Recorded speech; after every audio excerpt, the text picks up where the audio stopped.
Our society is highly politically charged. It has been for a long time. And oftentimes, when you hear that being discussed, you hear discussion about the right side and the left side of the political aisle. Well, long before that terminology was used by American society, really by any society, it was used in the Bible, but it wasn't used in a way that was anything political. And what I'm going to say right now has nothing to do with American politics or any kind of politics for that matter. It's revolving around a spiritual matter regarding the right and the left. In Ecclesiastes chapter 10, verse 2, it says, "A wise man's heart is at his right hand, but a fool's heart is at his left. Even when a fool walks along the way, he lacks wisdom and shows everyone that he is a fool."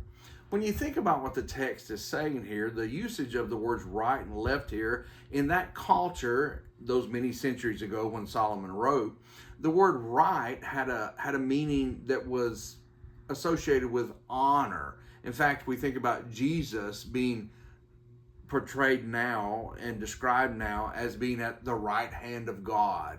And, there's that phrase we often use, "He's my right hand man," and so on. It's a position of honor. Whereas in this culture, and when this was written, the term left was used in a way that was negative. It was used in a way that was the opposite of the honor. It was used oftentimes in a way that meant weakness, and it's not the place that you wanted to be. And the text here says that the man who is described as wise and his heart is described as one that's characterized by wisdom, that's like the place of honor. Whereas the fool is described and his heart is described as the place that's the place of weakness. And he says that the fool, even when he walks down the road, it's evident that he is the fool. And I think that must imply that someone's tried to talk to him, someone maybe has tried to reason with him, and he's refused to listen to the instruction. He's refused to listen to the wisdom. And therefore, it's quite evident, and he's known to be somebody who's not open to that.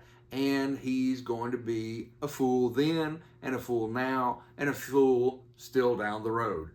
And that's not how we want to be as God's people. That's not how we want to apply God's message to our lives. We want to be ones who are following God as closely as we can, and we want our heart to have the wisdom that God wants us to have, so that it's evident that we're not a fool. It's evident that we are following the wisdom of God. And so in the context of what this passage is saying, let's always be right.